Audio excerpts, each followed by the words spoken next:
Okay, so I guess I have to explain to some people why Kyle Rittenhouse is not to be celebrated. I guess that's a thing I can't take for granted here in 2020. I'm sorry if my tone comes across a little frustrated in this video, because I know the overwhelming majority of my audience understands what I'm about to say. But enough people have been stinking up my Twitter feed with Rittenhouse apologia that I'm compelled to go over this. Just look at this tweet from Destiny. Or what about this tweet from Destiny? I know, I'd love to do another silly video, have my little jokes and goofs, see what Grumbletum is up to, but no. We have to talk about the alleged spree-killing coffee spokesperson who half of my Twitter feed has decided is apparently innocent of any wrongdoing when he deliberately went to an act of protest with a semi-automatic weapon that he had no legal right to hold, got into a fight, and shot 3 people, killing 2. And let me just state this right off the top, if Rittenhouse was anything but a white guy, we would not need to have this conversation. People don't bend themselves backwards to justify any other killers. Yes, he was just 17, but Brandon Bernard was only 18 in 1999 when he was sentenced to the death penalty for his role in a botched robbery based on shaky testimony that he may have been partially responsible for one person's death. His execution is scheduled for today, and as of yet, his requests for clemency have been denied by the Trump administration, which is desperate to get as many executions done as it can before anti-death penalty President-elect Joe Biden takes over. The same Trump administration that's publicly defending Rittenhouse before the investigation into his killings is even complete. Cool. Rittenhouse, meanwhile, is taking sponsorship deals while the blood of his victims is still warm. We've been in quite a little shit fight the last couple of days across social media. There's been a lot of misinformation, a lot of hearsay and speculation thrown out there. Number one, did we sponsor Kyle Rittenhouse? The answer is no. The reason for that, and the reason why I think it's important, is that we're not in the business of profiting from tragedy. We're not in the business of profiting from this event. We have zero interest in collecting $1 from any of this. If indeed we are meant to accept the premise that he was innocently acting in self-defense, as he claims, a normal person forced into a situation of having to kill 2 people in self-defense doesn't leverage that for brand appeal. Piece of PR advice, Kyle. You might want to wait a couple years before doing the crocodile-tiered talk show circuit. Even if he were innocent, which no reasonable person could conclude that he is, that would be ghoulish.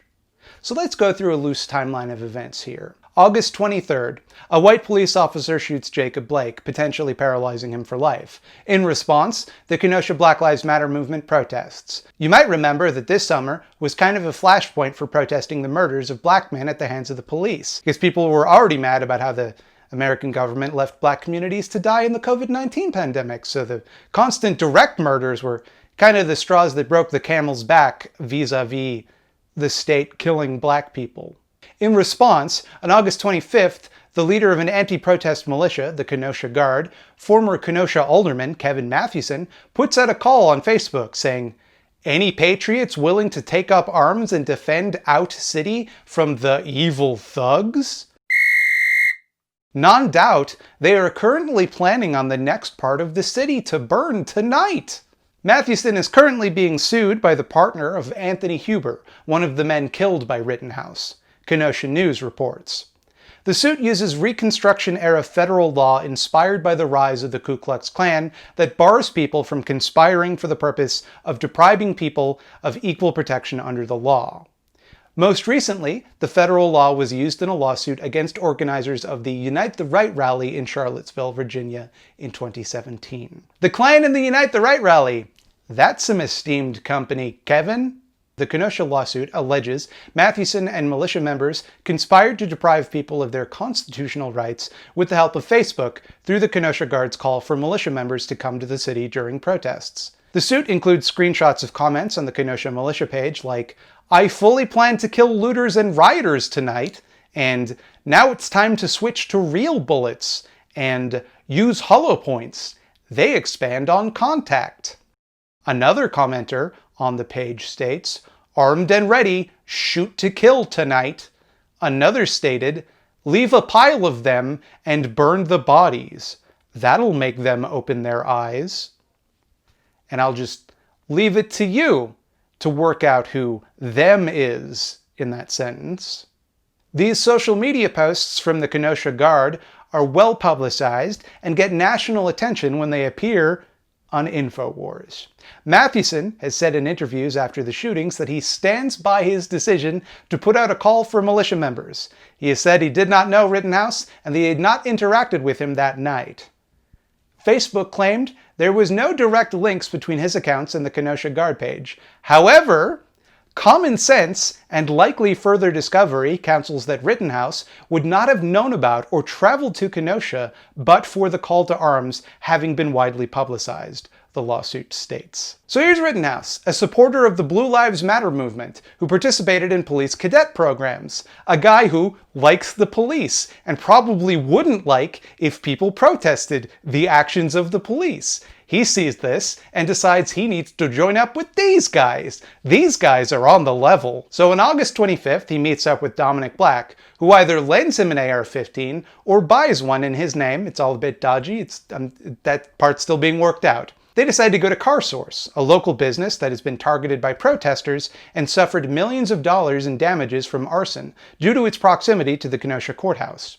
It's worth noting that N. Malkindry, the owner of CarSource, maintains that he did not ask for or endorse anyone coming to protect his business. According to the Milwaukee Journal-Sentinel, the co-owner of CarSource said Thursday he didn't hire the men, ask for their help, or endorse it. "Why would I?" M. Malkindry said in an interview with the Milwaukee Journal-Sentinel. "I'm already burned out. There was nothing left to protect." Also worth noting that these guys who were there to uphold law and order were violating a curfew that police had ordered over the city that night. Back the blue, unless they tell you to do something you don't feel like you should have to do. In which case, stick around and make the situation more dangerous. Rittenhouse at some point meets up with a group of people, including Ryan Balch, and just this part, we're about to take a brief detour from tragedy into comedy. See, Balch has a habit of posting support for far-right groups on Twitter and Facebook. The Southern Poverty Law Center reports, on Facebook and on Twitter, Balch referenced the far-right Boogaloo movement. I pause here to mention the Boogaloo movement are a far-right militia movement who believe a second civil war is imminent, hence the name. It's like Civil War II Electric Boogaloo, because everything is like this now. Even our hate groups are irony poisoned. That's just the world, and it's exhausting. Balch retweeted white nationalist Richard Spencer and tweeted a link to a website hosting a Nazi propaganda video cut with Hitler speeches. Balch also used Twitter to troll Parkland mass shooting victims and a gun control supporting rabbi while using esoteric anti-Semitic slang. Balch confirmed to Hate Watch that he had operated these social media accounts. None of that is the funny part, to be clear.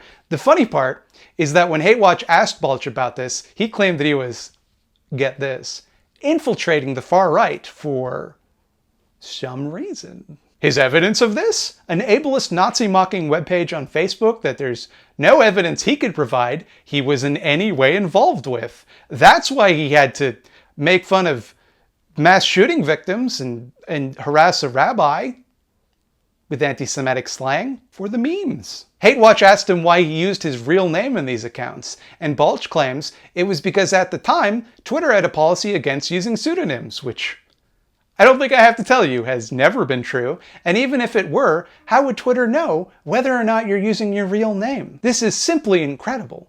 This absolute genius spent most of the day with Rittenhouse, but at some point they were separated before the shootings began, which brings us neatly back to tragedy. Around 11:45 that night, Rittenhouse got into a verbal confrontation with 36-year-old protester Joseph Rosenbaum. Rosenbaum was incensed at Rittenhouse trying to put out a fire in a dumpster with a fire extinguisher, and potentially may also have confused him with a security guard he'd had some other conflict with earlier that night. This confrontation escalated quickly. Rosenbaum threw something, probably a plastic bag. Rittenhouse begins to run until someone, it's unclear who, but almost definitely a protester, fired a gun 2 times. It's unclear towards whom or why. Shortly after this, a protester named Joshua Zeminski fires a warning shot from a pistol into the air. A profoundly foolish and dangerous act. Rittenhouse, presumably thinking he's being shot at, and maybe being shot at, I don't know, then turns towards the people pursuing him and aims his gun. Rosenbaum tries to disarm Rittenhouse, who then opens fire, shooting him 4 times and fatally wounding him. Rittenhouse runs away and can be heard on a call on his cell phone saying, "I just killed somebody." So at this point, protesters are yelling, "Go get that guy, beat him up," stuff like that, and an unidentified guy tries to hit Rittenhouse. It knocks his hat off, but doesn't make contact. Rittenhouse falls down and is approached by Anthony Huber. Huber strikes Rittenhouse with a skateboard and attempts to disarm him and is shot and killed. Gage Grosskreutz has been pursuing and he has a handgun on him. When Huber is killed, Grosskreutz puts his hands up. Rittenhouse fires anyway, taking out a big chunk of Grosskreuz's right bicep. At this point, Rittenhouse gets up, puts his hands up, with his gun still strapped to his chest, and approaches a police car to hand himself in. The police car, frustratingly, just keeps on driving, even while the protesters are shouting to arrest him. Rittenhouse meets back up with Dominic Black, who drives him home, once again crossing state lines shortly after committing what is potentially a felony. The next day, Rittenhouse turns himself into police in Illinois. These are the events as they happen, to the best of my knowledge. If I've made some mistake along the way, I hope you'll understand that it wasn't out of some bad faith attempt to paint a narrative, but because there's a lot to research in this case. I'm not going to show any video footage because I don't want to show footage of people being shot and killed on my YouTube channel, but these events were recorded by bystanders who covered it from multiple angles. If you think I'm misrepresenting events or lying in some way, I invite you to do your own research. Rittenhouse's defenders, including his attorney, point to the fact that he was attacked by protesters and attempted to flee. That he heard gunshots and believed he was under fire. He may in fact have been under fire, it's unclear, but not unreasonable to suggest that one or more of the 16 unidentified shots that went off during this exchange was aimed in his direction. I'm not going to dispute any of that. I'll even grant you that Rittenhouse probably did think his life was in danger when he started shooting. And I don't think Rittenhouse is the only person with blood on his hands that night. I think Joshua Ziminski and whoever fired the first shots have a lot to answer for as well. You don't just pull out a gun in a situation like that and fire warning shots. That's reckless and is, to say the least, a needless escalation of this conflict. If history began the second that Rittenhouse was confronted by Rosenbaum, the evidence would seem exculpatory.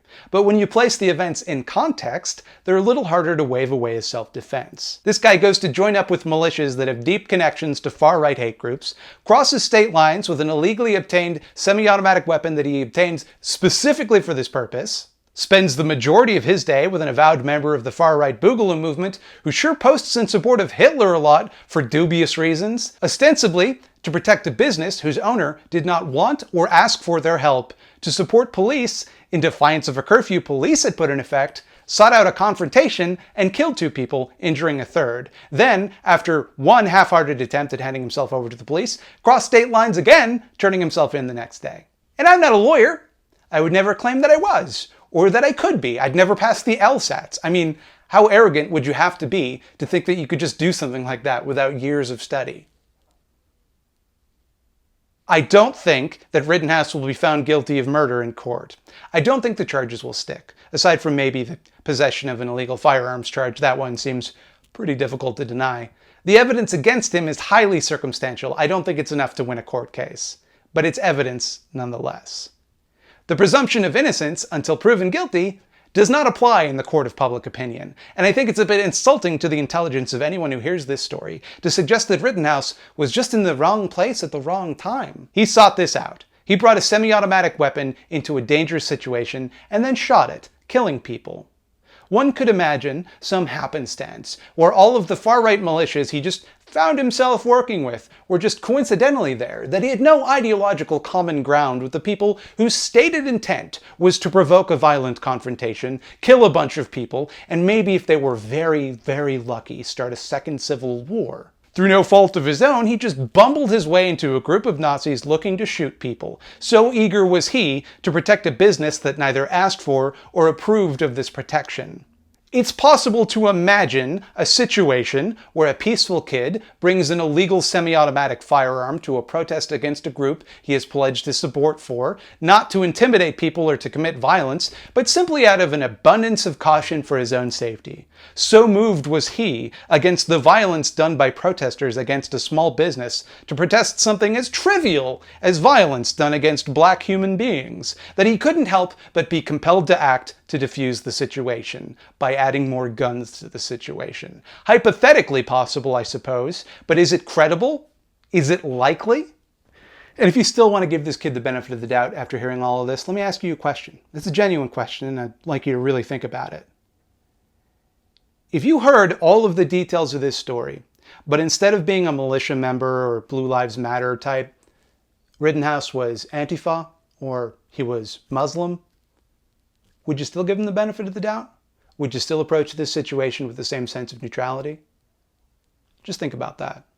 Everybody, no eyeball zone this week. I don't have the emotional energy after making this video. I'm a bit bummed out.